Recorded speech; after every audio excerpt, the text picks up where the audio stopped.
Nabi Agung Baginda Sallallahu Alaihi Wasallam.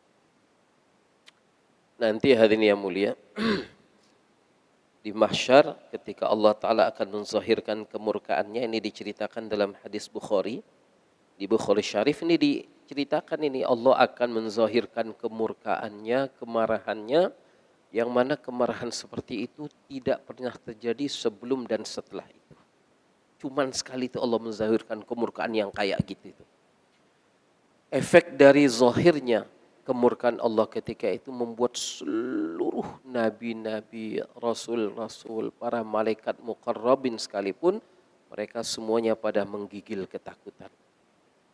Jibril, malaikat yang masyhur sebagai malaikat yang sangat dekat dengan Allah, kepercayaan Allah, sampai disebut dengan Ruhul Amin. Maksudnya ini kepercayaan Allah, nitip pesan-pesan penting untuk para nabi melalui. Kalau kita punya pesan penting untuk orang khusus, bisa kita kasih ke sembarang orang. Mesti orang spesial. Kita punya beberapa teman spesial. Di antara mereka siapa yang paling spesial? Itulah. Jibril itu sampai jadi kepercayaan Allah, sampai disebut Ruhul Amin. Kepercayaan Allah. Bawa pesan-pesan penting, pesan-pesan besar untuk orang-orang penting, orang-orang besar itu melalui Jibril. Jadi kita sudah terbayang betapa akrabnya Jibril dengan Allah, ya. Tapi hari itu Jibril pun melihat efek dari zahirnya kemurkaan Allah di mahsyar ketika itu. Jibril menggigil ketakutan. Efeknya apa? Tubuhnya yang begitu besar sampai mengecil sampai seperti seekor burung pipit. Berefek pada fisik Jibril, ini diceritakan sampai seperti itu. Kita itu paling-paling kalau sangat ketakutan, efek pada fisik misalnya gemetar, muka merah, apalagi terkencing-kencing, temperatur suhu tubuh kita akan menjadi naik, jantung kita. Tapi kan nggak sampai kemudian kita berubah mengecil. Peristiwa apa dalam dunia ini yang membuat kita sampai ketakutan sehingga berubah isi kita? Ada. Tapi ini akan terjadi nanti di mahsyar. Sampai diceritakan Jibril yang gitu besar, hubungannya akrab dengan Allah, fisiknya besar dan kuat. Belum pukulannya, belum tinjunya Jibril. Suara teriakannya Jibril menghancurkan kaum Ad, kaum Tsamud. Mereka itu hancur dengan teriakannya Jibril. Coba bayangkan itu. Orang musyrik jantungnya pecah. Jantungnya pecah. Hanya karena mendengar suara Jibril dalam peristiwa perang Badar, Ukdum Khaythum. Beliau ikut perang Badar, Jibril ikut perang Badar.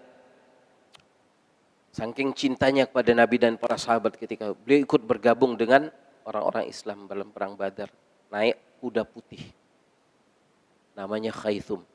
Ukdum Khaythum. Ayo Khaythum, maju. Suaranya gitu aja. Orang musyrikin jantungnya hangus. Nah, makhluk yang begitu hebat, kuat dan sangat akrab hubungannya dengan Allah, begitu ketakutan hari itu. Efeknya sampai tubuhnya mengecil. Seperti seekor burung pipit. Kita burung tulu itu kecil. Dalam sebahagian catatan riwayat disebutkan seperti seekor semut mengecil. Ketika itulah orang-orang agung, orang-orang yang sangat dekat hubungannya dengan Allah. Itu mereka mengatakan nafsi, diriku. Kalau para nabi saja teriaknya diriku, apalagi orang-orang manusia biasa, apa teriakannya? Diriku. Masya Allah, ketika itu satu orang yang ketika seluruh makhluk ketakutan, menggigil sampai ada yang mengecil, berteriak-teriak nafsi diriku. Kok satu orang yang justru ketika itu makin merapat kepada Allah, sujud sambil mengatakan ummati, ummati. Analaha, analaha, umatku, umatku, aku untuk umatku, aku untuk umatku. Keadaan yang begitu mengerikan, genting, menakutkan, tetap fikirnya selain dirinya. Sementara para nabi agung yang lain yang dia fikirkan apa? Dirinya sendiri. Jibril dia takut akan kemurkaan Allah, bagaimana nasib saya sampai mengecil. Siapa orang itu? Nabi agung baginda Rasulullah Muhammad. Nah, dengan sebab sujudnya itulah yang dikatakan membuka syafaat. Pintu syafaat baru mulai terbuka dan diizinkan oleh Allah Ta'ala untuk dibuka melalui Nabi agung baginda Rasulullah Muhammad. Reda kemurkaan Allah, baru mulai tenang para nabi, tenang para malaikat. Mulailah satu persatu para nabi mulai memberikan syafaat. Yang mulai duluan siapa? Pimpinan kita. Ketika itu pun para nabi yang lain, kalau bahasa kita itu mendapat syafaat tenang, mendapat syafaat lega, mendapat syafaat sehingga bisa membuka pintu syafaat, sehingga bisa memberi syafaat.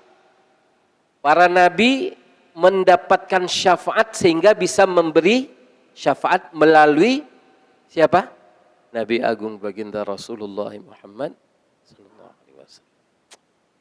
Masya Allah. Orang ketika itu cari keselamatan. Mana ini kakek kita, leluhur kita, Nabiullah Adam. Kalau jumpa Nabi Adam selesai masalah kita. Jalan di bumi mahsyar 500 tahun. 500 tahun kelontang-kelantung di bumi mahsyar. Setelah ketemu Nabiullah Adam, minta bantuan, minta keselamatan, syafaat. Dia katakan, lastulah, aku nggak bisa cari Nabi Nuh. Cari 500 tahun, muter-muter di bumi mahsyar, jumpa Nabi itu, lastulah, aku nggak bisa cari Nabiullah Ibrahim. Muter-muter 500 tahun, cari Nabi Ibrahim, ketemu, hanya dapat jawaban, lastulah, aku nggak bisa cari Musa. Begitu terus, dapat Nabi Musa, lastulah, nggak bisa, cari Nabi Isa. Cari Nabi Isa. Jumpa Nabiullah Isa pun dapat jawaban. Udah berapa tahun? Berapa tahun tadi? Masya Allah. Gak bisa. Tidak ada satu orang Nabi pun yang berani memulai memberikan syafaat sebelum pintu syafaat itu dibuka oleh Nabi agung baginda Rasulullah Muhammad sallallahu alaihi wasallam. Masya Allah. Kita syukurlah jadi umat Nabi agung baginda sallallahu alaihi wasallam. Malam yang lalu kita sampaikan, sekiranya kita sholawat seumur hidup. Dalam seumur hidup kita dikasih usia 60 tahun, 70 tahun. Nggak ada nafas yang kita tarik yang di situ nggak ada sholawatnya. Nggak ada nafas yang kita hembus yang di situ kita tidak sholawat. 70 tahun kita hidup panjang umur dengan keadaan yang seperti itu. Nggak ada nafas yang kita hidup yang di situ kita tidak sholawat. Nggak ada nafas yang kita hembus yang di situ kita nggak sholawat. Itu pun belum cukup untuk mensyukuri dapat nikmat jadi umat Nabi agung baginda Rasulullah Muhammad. Terus kalau dikasih usia 100 tahun juga belum cukup. Terus sekiranya dikasih umur seumur dunia ini juga nggak cukup. Ulama menggambarkannya. Untuk kamu mensyukuri nikmat, kamu itu sujudnya di atas bara api seumur dunia untuk menzohirkan syukurmu atas nikmat. Jadi umat Nabi Agung SAW itu pun gak cukup untuk menghargai nikmat itu.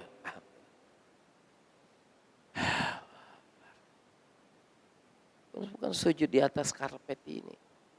Kamu zohirkan kesyukuran kamu itu